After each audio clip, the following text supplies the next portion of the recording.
Assalamualaikum warahmatullahi wabarakatuh.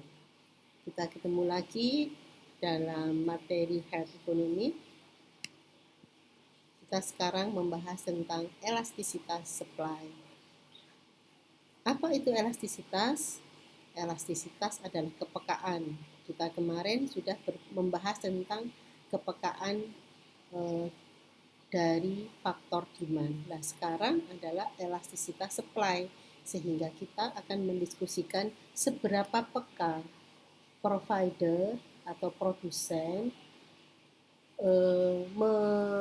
menambah atau mengurangi jumlah produksinya, jumlah supply-nya apabila terjadi perubahan harga. Itulah yang kita sebut sebagai elastisitas supply. Jadi, koefisien elastisitas supply itu merupakan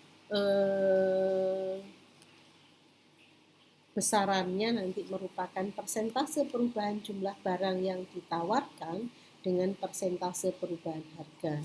Jadi kalau ada perubahan harga, seberapa peka supplier ini, provider ini menambah atau mengurangi jumlah barang yang ditawarkan. Sama dengan elastisitas demand, maka di dalam elastisitas supply juga akan ada secara teoretik 5 jenis elastisitas supply. Elastisitas supply yang inelastis sempurna nanti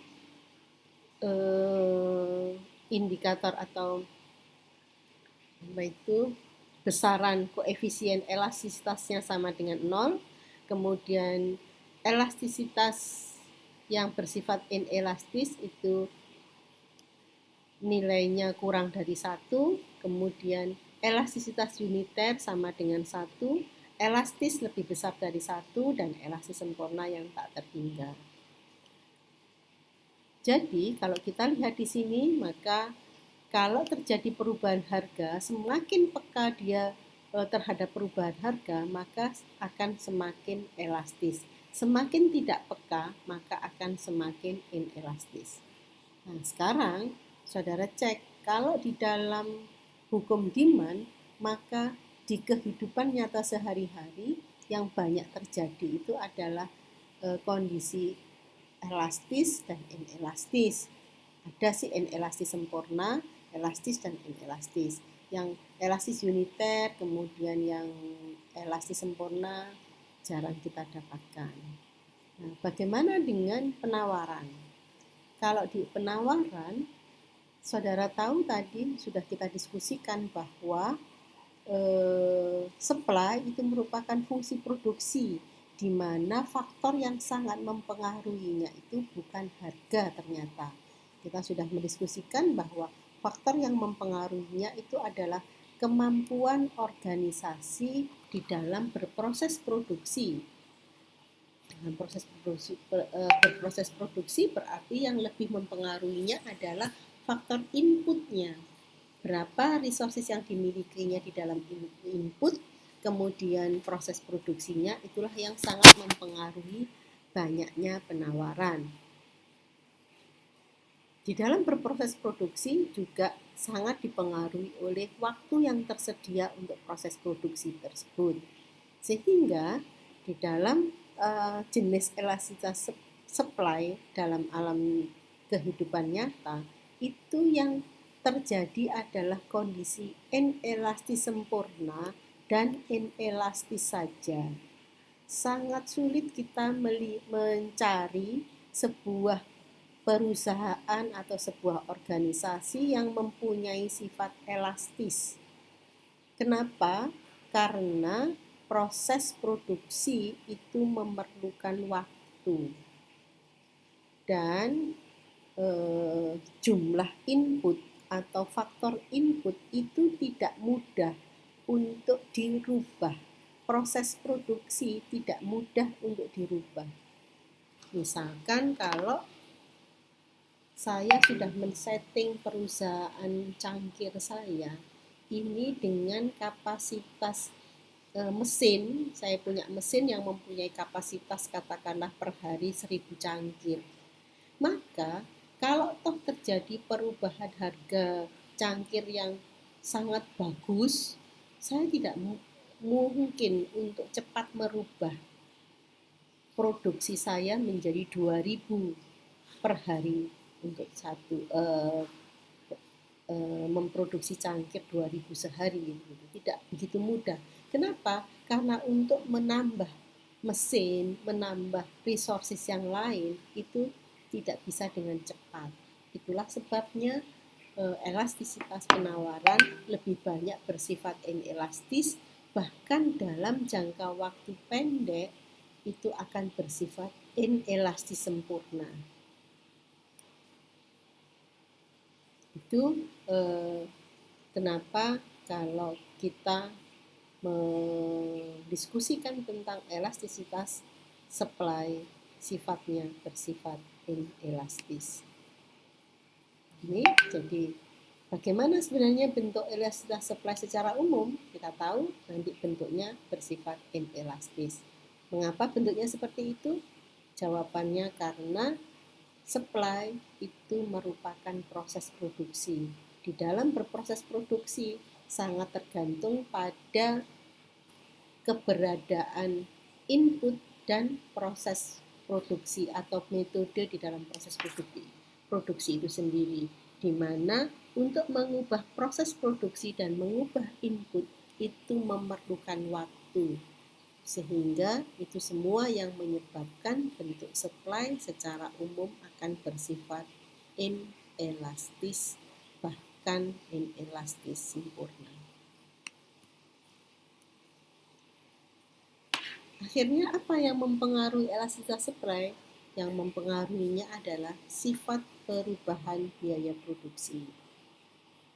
Kemudian kalau biaya produksinya sangat mudah untuk berubah-ubah, ya otomatis dia akan sangat drastis. Kalau tetap, ya dia akan bersifat inelastis. Sedangkan jangka waktu analisis semakin pendek, pasti akan semakin inelastis. Baik, kita sekarang berbicara masalah supply maksimal.